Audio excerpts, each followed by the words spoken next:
예수님의 이하 7번째 시간으로 예수님 먼저 태어나게 된 세례요한의 출생에 대해서 같이 한번 살펴보도록 그렇게 하겠습니다. 마리아가 엘리사벳에게 와서 3개월 동안을 지내고 이제 마리아가 그 떠나 자기 집으로 돌아가게 되었습니다. 그리고 3개월이 지난 다음에 이런 일이 있었지요. 같이 한번 57절 보겠습니다. 같이 시작. 엘리사벳이 사랑의 기한에 있어서 아들을 낳았니. 아멘. 이제 하나님의 가버레에 말씀하신 이후에 10개월이어서 해산할 기한이 차서 해산할 때가 되어져서 아들을 낳게 되어졌다라고 말씀하게 되었습니다. 아이가 태어나기 위해서는 아이의 태어나야 될 기한, 때가 있는 것입니다. 그 때보다 먼저 태어난 아이들을 이제 미수가 하게 되어지고 또 나중에 태어난 아이를 과체중하라 하게 되었습니다. 아이는 태어나야 될 때와 기한에 태어나야 되는 것입니다. 마찬가지로 모든 것들은 때가 되어질 때 열매를 맺게 되어져요. 아무 때 열매 맺는 것이 아니라 때. 그래서 이 자연 만물이랄지 우리 인생을 보게 되었으면 진리를 설명해내는 것들이 많은데 우리 인생 가운데 이런 때와 기한이 되어져야 열매를 맺게 되어진 것들을 볼 수 있습니다. 마찬가지로 하나님의 역사, 하나님의 일하시는 때가 있고 기한이 있는 거예요. 시간이 있는 거예요. 그래서 하나님의 때와 기한에 하나님의 역사하는 줄 믿습니다. 믿습니다. 사람이 성숙했다, 믿음이 성숙했다 하는 것들을 어떻게 가늠해 볼 수 있느냐. 그 중에 하나가 내 때가 아닌 하나님의 때를 기다릴 줄 아는 것이 성숙입니다. 그래서 헬라어에는 시간이라는 말이 두 말이 있어요. 하나는 크로노스가 있고 카이로스가 있습니다. 이 크로노스는 내 때입니다. 내가 정한 때, 나의 때. 카이로스는 역사하는 시간, 역사하는 때에 하나님의 때가 되어지는 거예요. 그래서 내 때, 크로노스 때가 아니라 카이로스, 하나님의 때를 기다릴 줄 아는 것, 이것이 바로 성숙이요 믿음인 줄로 믿습니다. 성숙한 분들은 내 때에 뭔가 이루어지지 못하는 것이 아니라 하나님의 때, 카이로스를 기다리게 되어집니다. 그래서 갈라디아 하나님 사절을 보면 이렇게 말씀하게 되어지죠. 같이 하겠습니다. 때가 참에 하나님이 그 아들을 위해서 여자에게서 나게 하시고 율법 아래 나게 하신 것은 때가 참에 시간이 되어짐에 이 때는 바로 카이로스, 내 때가 아니라 크로노스, 내 때가 아니라 카이로스, 하나님의 때를 이야기하게 되죠. 하나님의 때가 되어 하나님의 시간이 되어짐에 하나님께서 아들을 보내서 율법 아래 나게 하시고 여자에게 나게 하셔서 이 땅을 구원하게 되어져요. 전도 3장 1절을 보면 이렇게 말씀합니다. 같이 한번 읽죠. 같이 읽죠. 시작. 범사에 기한이 있고 천하만사가 때가 있나니. 아멘. 모든 범사에 기한, 천하만사에 때가 있습니다. 이 때는 두 가지 때가 있는데 시간이 있는데 하나는 이제 크로노스, 내 때가 있는가 하면 카이로스, 하나님의 때가 있는 것입니다. 그래서 예수님께서 이제 사도행전 1장을 보면 이렇게 말씀하게 되어져요. 같이 하겠죠. 시작. 그들이 모였을 때에 예수께 여쭈어리되 주께서 이스라엘 나라를 회복하심이 이때니까 아니 이르시되 때와 시기는 아버지께서 자기 권한을 주셨으니 너희가 알 바 아니요. 예수님께서 승천하시기 위해서 감람산에 모였을 때 제자들이 묻는 것이 예수님 이스라엘 회복할 때가 이때입니까? 하나님의 때에 지금이 카이로스입니까? 라고 했더니 예수님께서 말씀하시면 때와 시기는 하나님의 때 카이로스는 아버지 하나님의 권한을 주신 것이다. 하나님이 권한을 주신 것이니까 우리는 알 바 아니다. 우리는 모른다. 라고 말씀하게 되어집니다. 이렇듯이 하나님의 때 카이로스는 사람이 아닌 것이 아니라 하나님의 권한에 있는 것입니다. 하나님의 주권입니다. 하나님의 시간에 하나님의 때 하나님이 이루시는 거예요. 그래서 이 하나님의 카이로스 하나님의 때를 기다리는 성도는 어떻게 해야 될 것이냐. 4절 가서 한번 읽어보죠. 같이 읽죠. 시작. 사도와 함께 모이사 그들에게 공부하여 이르시되 여러 사람을 따라하지 말고 여기서 들은 바 아버지께서 약속하신 것을 기다립니다. 하나님의 때 카이로스를 기다려야 돼요. 카이로스를 맞춰 살아가는 성도는 두 가지를 하셔야 돼요. 하나는 첫째는 예루살렘을 떠나지 말아야 돼요. 하나님의 때를 기다리는 사람들은 하나님 안에 예수 그리스도 안에 있어야 됩니다. 할렐루야. 예루살렘을 떠나지 말아야 돼요. 두 번째는 약속하신 것을 주실 때까지 기다리는 거예요. 그래 하나님의 때가 이루어질 때까지 기다리는 것입니다. 그래서 아버지의 때는 사람이 알 수 없는 하나님의 권한에 두신 것인데, 하나님의 주권에 두신 것인데, 그 안에 주권이 두신 것이기 때문에 우리는 어떻게 해야 될 것이냐? 늘 예루살렘, 하나님 안에 거해야 돼요. 그 안에서 그 때를 기다려야 돼요. 그래서 하나님의 때보다 앞서면 이스마엘이 나오게 되었고요. 하나님의 때보다 뒤서면 그두라의 아들들이 나오는 거예요. 아브라함이 8명의 아들이 있었습니다.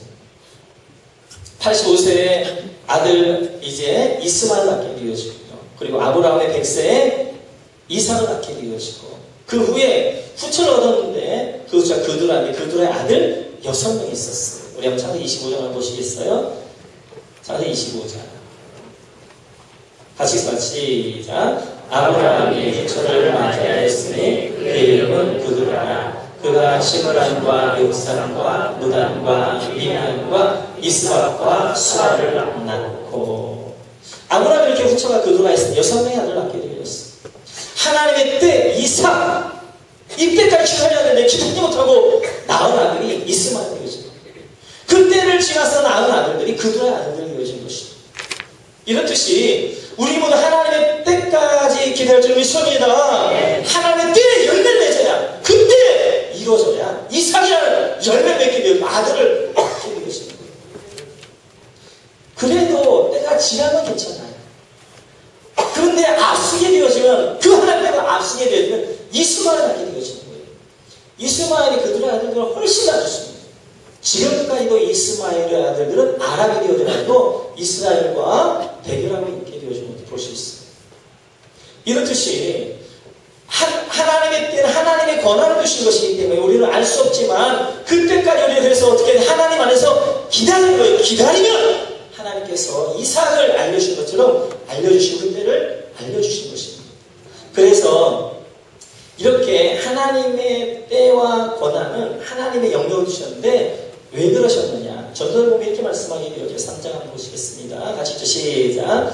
하나님이 모든 것을 지으시되 때를 따라 아름답게 하셨고 또 사람에게는 영혼을 삼아 마음을 주셨느니라. 그러나 하나님이 하신 일에 시동을 사람으로 책량할 수 없게 하셨도다. 사람들이 사는 동안에 기뻐하며 서로의 것보다 더 나은 것이 없는 줄을 내가 알았고, 사람마다 먹고 마시는 것과 수고함으로 나를 누리는 그것이 하나님의 선물인 줄도 또한 알았도다.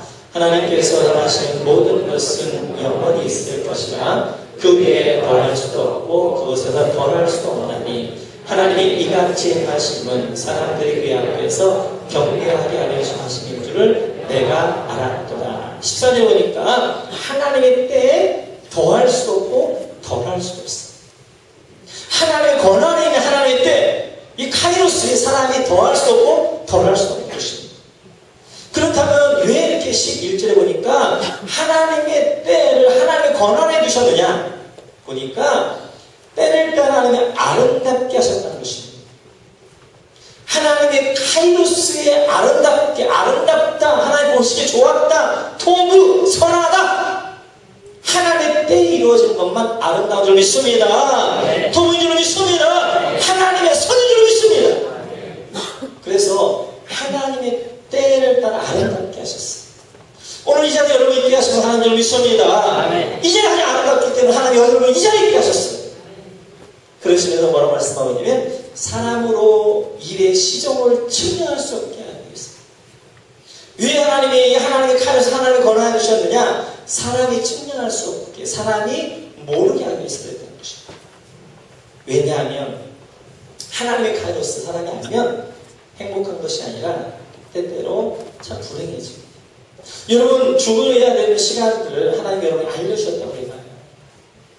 그러면 그 시간들이 행복할 것 같아요? 남아있는 시간들이 지옥이죠.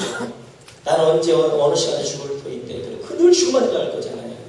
특별히 여러분들이 어떻게 죽을 건을 알려주셔가지고 만약 여러분들이 죄송합니다. 뭐 교통사고로 몇 달 몇시 죽는다라고 이제 알았다면 그 삶 자체가 지옥에 담긴 것입니다. 이렇듯이 하나님의 카이로스, 하나님의 권한을 주시고 이 시종을 측량할 수 없게 사실 미리 알려주지 않는 거예요.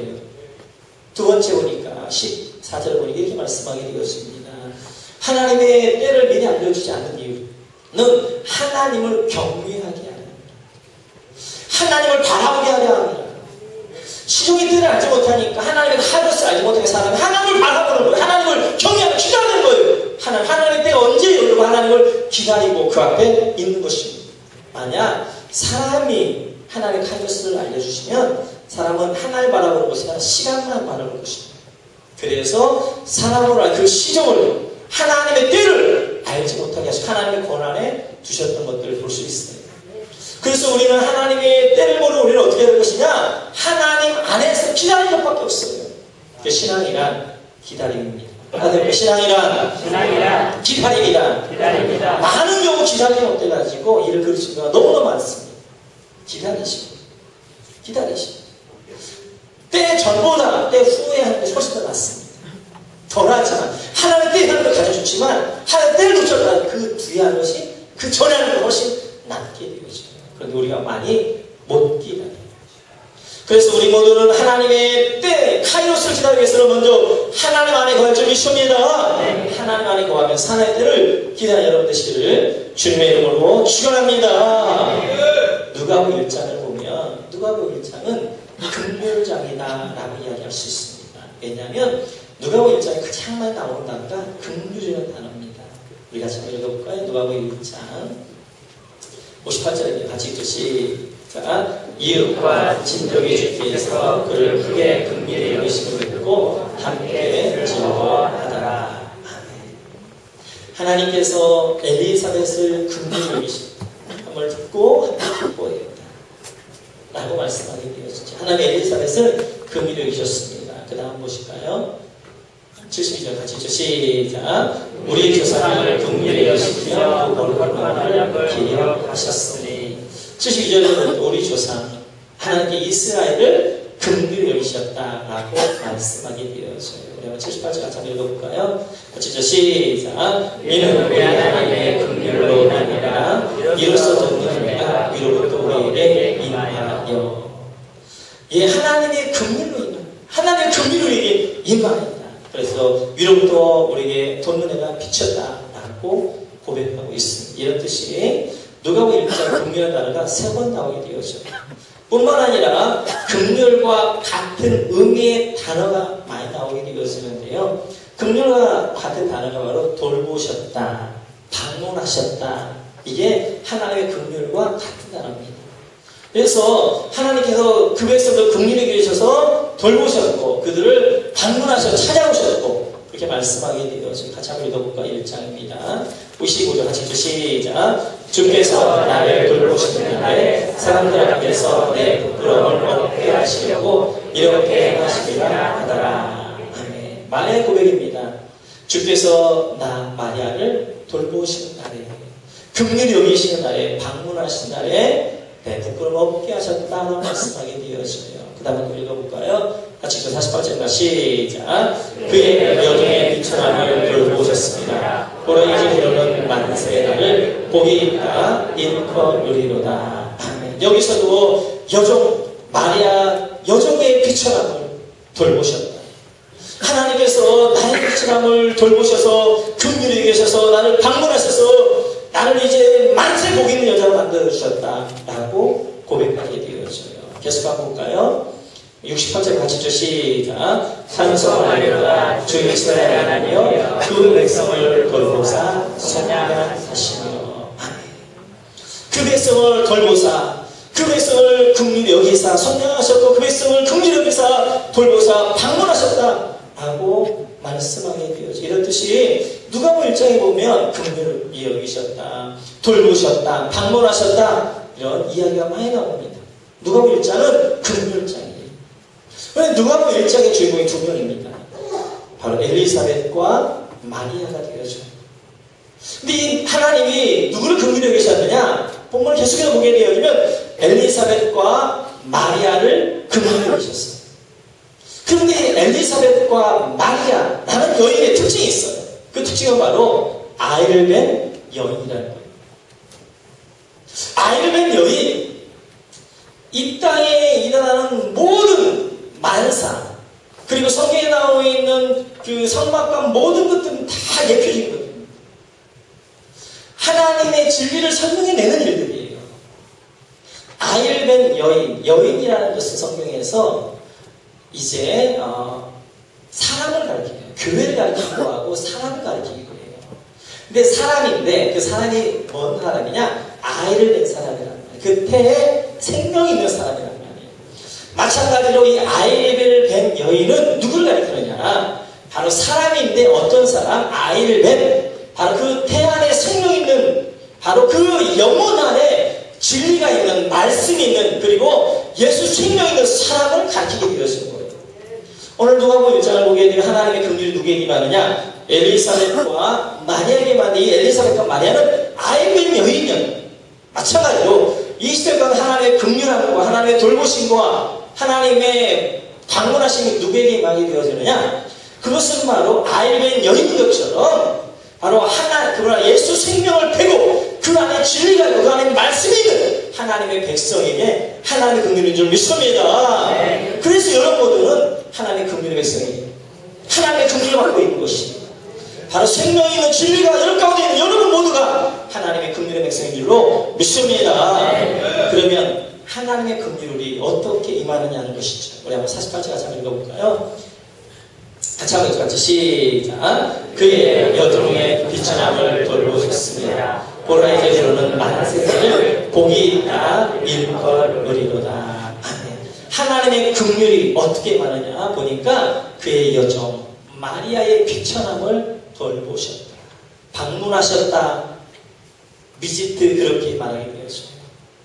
여기서 방문하셨다는 것은 방문했다는 건 그냥 잠깐 한번 들렸다는 것이 아니라 의사가 환자의 집에 들리는 것을 이야기해요. 방문하는 것을 이야기합니다. 의사가 환자의 집을 방문할 때는 그냥 방문하는 것이 아니라 그 환자를 치료하기 위해서 회복하기 위해서 방문하는 것처럼 하나님이 긍휼히 임할 때는 하나님이 우리를 돌보시고 우리에게 방문하실 때는 그냥 방문하고 돌보시는 것이 아니라 여러분을 치료하고 할렐루야, 네. 여러분을 회복하고 할렐루야, 네. 여러분을 치료 회복하기 위해서 하나님 여러분을 방문하신 줄 믿습니다. 네. 하나님이 우리를 방문하셔서 우리를 치료하시고 우리를 회복하셔서 어떻게 비치는 가운데 있는 우리를 복이 있는 사람으로 만들어주십니다. 하나님이 나를 방문하셔서 내 안에 생명을 주셔서 내 안에 긍휼함을 주셔서 저 사망 권세 비치는 가운데 있는 나를 들어서 하나님이 복 있는 여자 존귀한 사람으로 만들어주는 믿습니다. 하나님이 돌보시는 하나님 긍휼함이 있는 분들은 하나님이 방문하신 분들로 치료함이 있고 그 회복이 일어나면서 이제는 비천한 존재가 아니라 존귀한 존재 하나님의 복 있는 존재가 되는 줄로 믿습니다. 계속해서 이제 68절에 보면 말씀하게 되어지죠. 68절이 아니고 78절인가 아닐까 그건 넘어가서 시작했습니다. 네.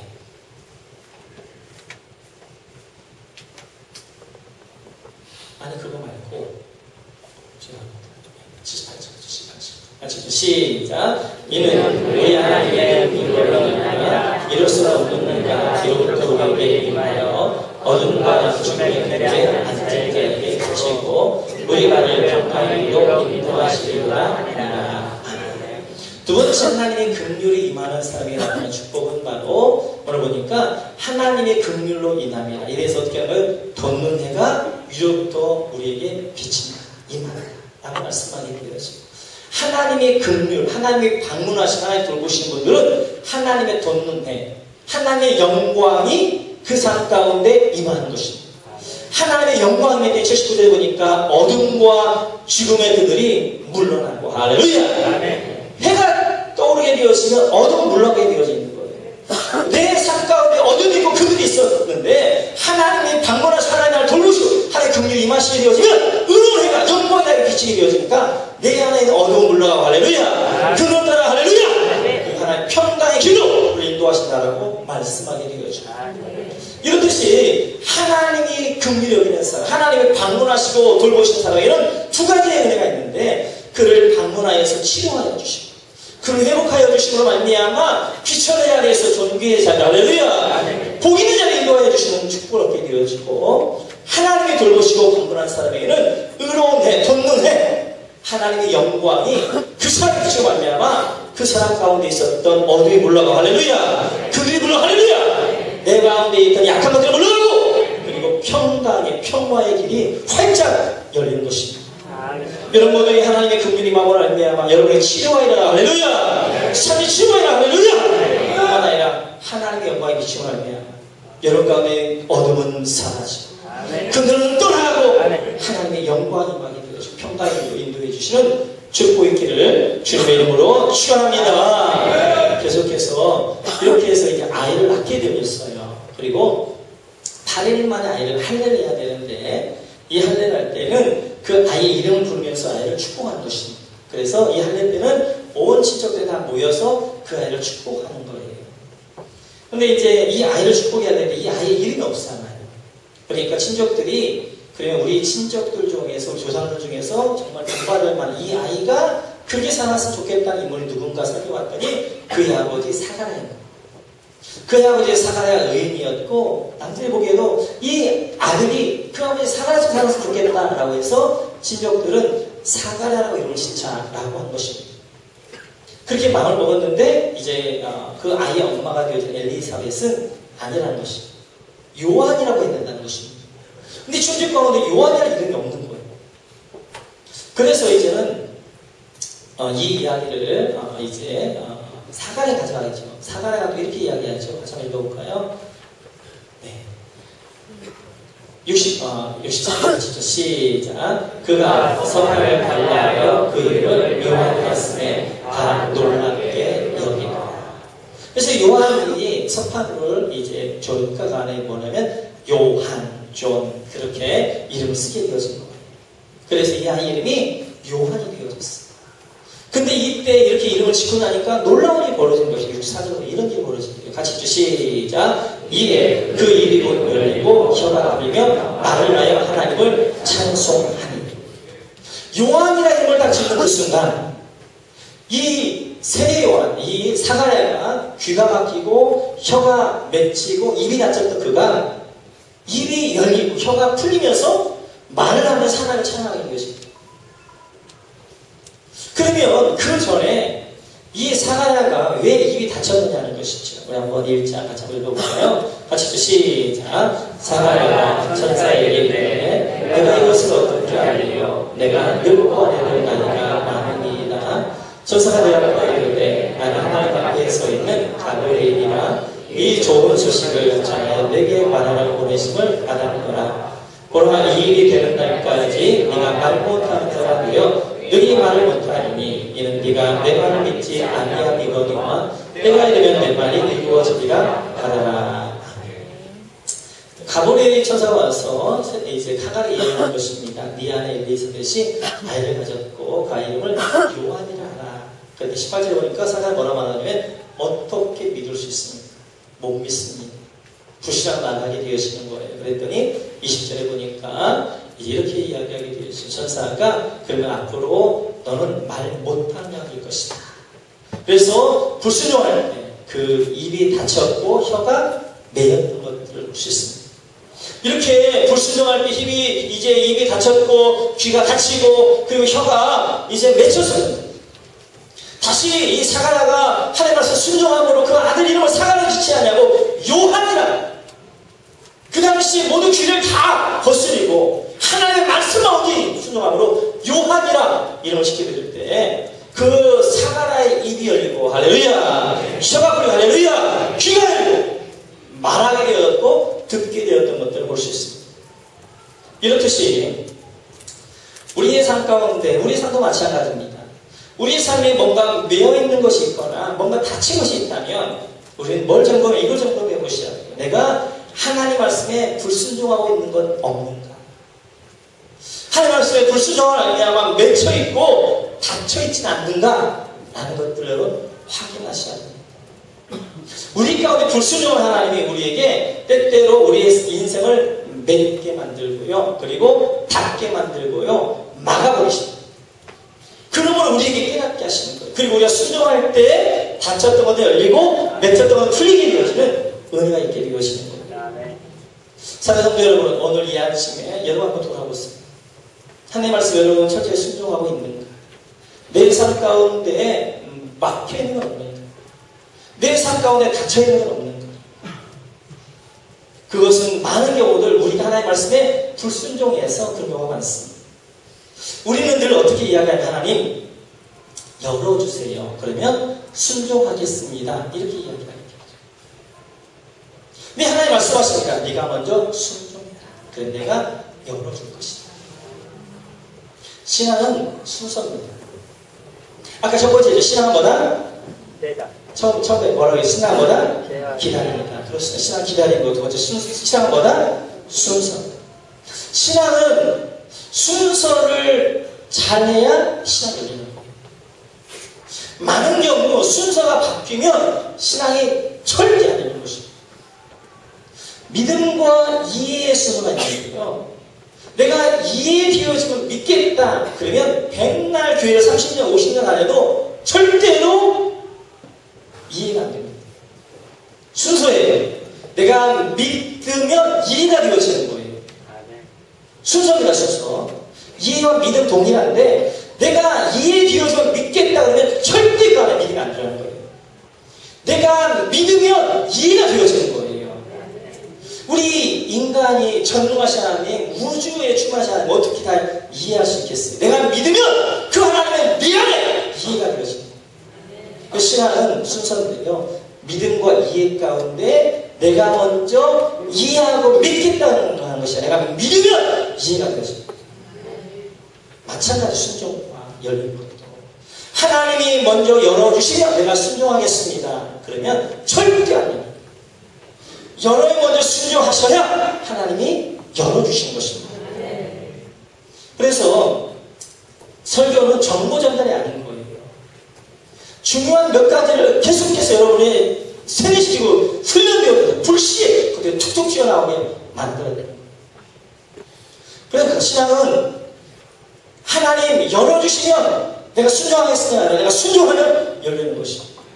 우리 한번 여호수아서 한번 보시겠어요? 자, 보시죠. 3장 15절 같이 시작. 요단이 곡식 거들리시기에 항상 아무에게 넘치어라. 꾀를 맨 자들이 요단에 이르며 꾀를 맨 제자들의 발이 물가에 잠기자 곧 위에서부터 흘러내던 물이 그쳐서 사단에 가까운 매우 멀리 있는 아람 성읍 변두에 일어나 한 곳에 쌓이고 아라바의 바다 옆에로 넘어가여 흘러가는 물은 온전히 끊어지매 백성이 여리고 앞으로 바로 건널세. 이스라엘 백성이 요단강 건널 때입니다. 하나님 요단강을 열어주세요. 요단강에 길을 내주세요. 그리고 우리가 순종함으로 들어가겠습니다. 했으면 평생 요단강 앞에 아무리 기도하면 열리지 않습니다. 하나님 뭐라고 말씀하세요? 제사장 너희들이 어깨에 언약궤를 메고 들어가. 순종해라. 그러면 열릴 것이다. 그래서 제사장들이 언약궤를 메고 그 요단강 안에 발을 딛고 들어가는 순간 위에서 물이 그치면서 길이 생깁니다.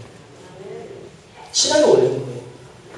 그래서 하나님 나에게 복을 주시면 내가 11조 하겠습니다. 아닌 거예요. 지금 힘들고 어려운 여러분 11조를 하셔야 하나님의 그 11조에 복을 주시는 거예요. 마주무자는 게 마주. 하나님의 은혜도 마찬가지인 거예요.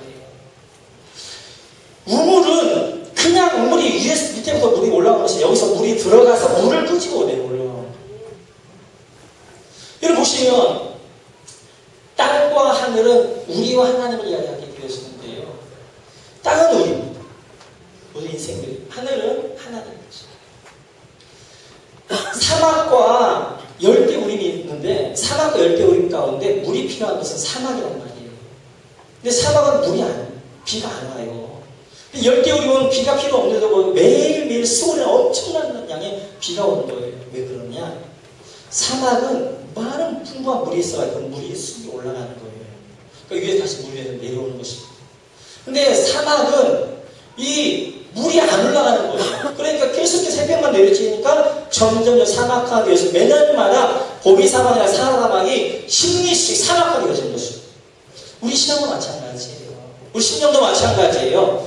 죄송한 이야기지만 없는 자를 빼앗기고 있는 자를 더 누릴 것이다 라는 말씀은 뭐냐면 우리 안에 하나님의 은혜가 가득하게 되어 그 은혜를 가지고 하나님 감사하게 되어지니까 내가 먼저 드리니까 하나님의 은혜가 또 쏟아지는 거예요.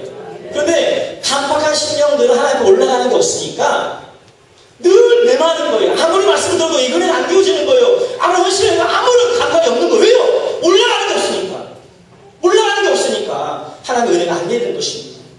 하나님이 먼저 주세요가 아니라 내가 먼저 하는 것이라는 것입니다. 내가 먼저 순종하는 것입니다. 내가 먼저 드리는 것입니다. 그때 하나님이 거기에 응답하셔서 내리시는 거예요. 신앙은 순서예요. 순서. 하나님 먼저 주세요가 아니라 내가 먼저 하는 거야. 할렐루야. 네. 내가 먼저 순종할 때 열리고 할렐루야. 네. 내가 먼저 순종할 때 맺힌 것이 열리고 풀리고 할렐루야. 네. 내가 먼저 이 사가랴가 순종함으로 요한이라고 했더니 혀가 풀리고 입이 열리는 것입니다. 마찬가지로 여러분 하나님 먼저 해주세요라고 말하지 말고 여러분이 먼저 순종하세요. 먼저 헌신하세요.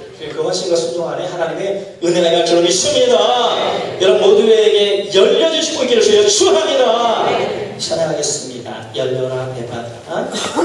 에바다라는 뜻이 열려라는 뜻인데 우리 한번 찬양 한번 박수면서 찬양하면서 하나님 내 삶이 내 입술이 하나님을 찬양 원합니다. 내 삶이 활짝하게 열리기 원합니다. 그런 마음 가지고 가장 찬양을 하겠습니다.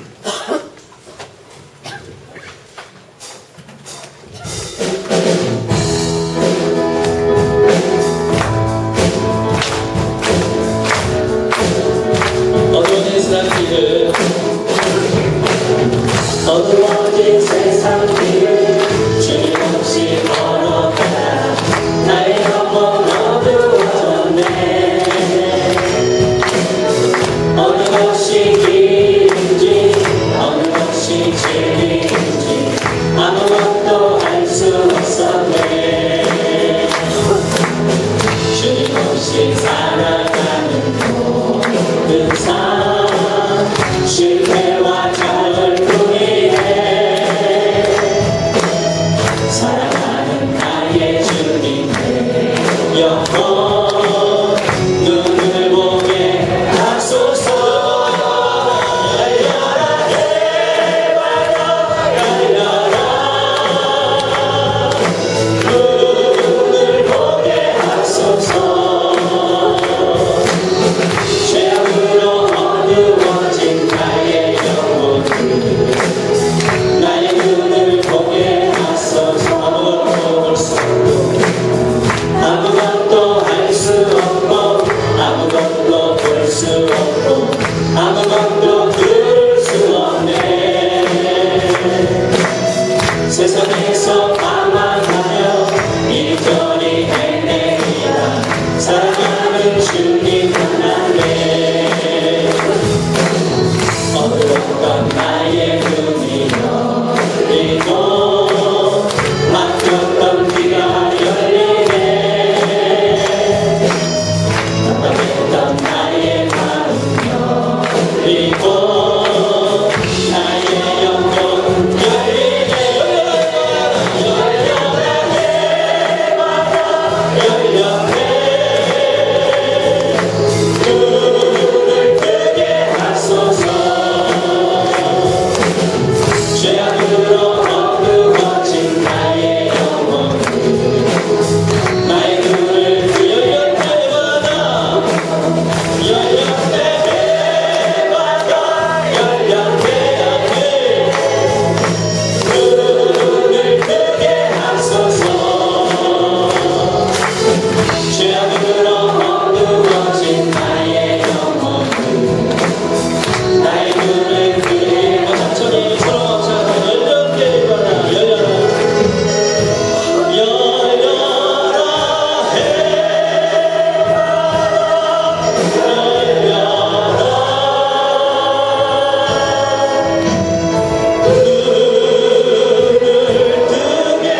하나님 안에 거하면서 기다려야. 두 번째는 하나님의 긍휼하심은 이제 통하여서 하나님 우리를 찾아오시고 만나주시고 우리를 치유하시고 회복하여 주시고 하나님의 영광의 빛을 비추심으로 어디 물러가고 그리고 평강을 인도해 주시는 은혜가 긍휼하심 가운데 있게 되어지고, 세 번째는 이제 열려지는 삶, 이 삶을 내가 순종할 때 풀어지고 열려지는 것입니다. 하나님 열어주시면 순종하겠으나 내가 순종할 때 열려지는 역시 막혀있는 것 때문에 하나님 내가 이제부터는 열어달라고 하지 않고 순종하겠습니다 라고 고백하며 하나님 나아가겠습니다. 우리 함창한 다음 우리 한마음 다음에 이 가운데 여러분 은혜 되신 말씀 가지고 붙잡고 기도하겠습니다. 주여 하나님 아버지 시간을 시킬 수 있고 열어주시고 와열라 샤라바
기도하겠습니다.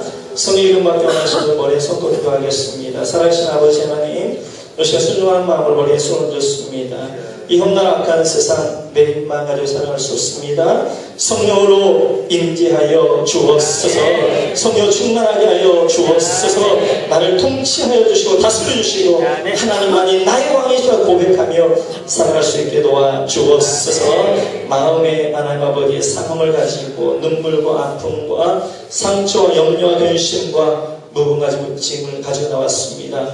주님 긍휼히 여겨주시고 주님 방문하여 주시고 돌보주시고 저의 눈에서 눈물을 씻어주시며 저의 상처를 어루만져 주시며 저의 무거운 짐을 하나님 맡아주시며 말미암아 치유의 공이라는 이 아침에 이룰 수 있게 도와 주옵소서. 아버지 하나님 아픈 것들만을 손졌습니다. 그것에서 치유한 감사를 말하여 주심으로 말미암아 치료하여 주시고 온전케 하여 주옵소서. 내가 낯선 예수 증명하노니 이 아까워들은 병만은 떠나갈지어다. 이 아까워들은 사랑은 떠나갈지어다. 하나님의 영광의 빛이 하나님의 영광 가운데 긍휼하시고 임하여 주심으로 말미암아 어둠이 사라지고 그늘이 사라지고 사망이 떠나가고 하나님의 평강의 은혜 가운데 사는 우리 모든 성도를 이룰 수 있게 도와 주옵소서. 감사의 예수의 이름으로 기도하옵나이다. 아멘.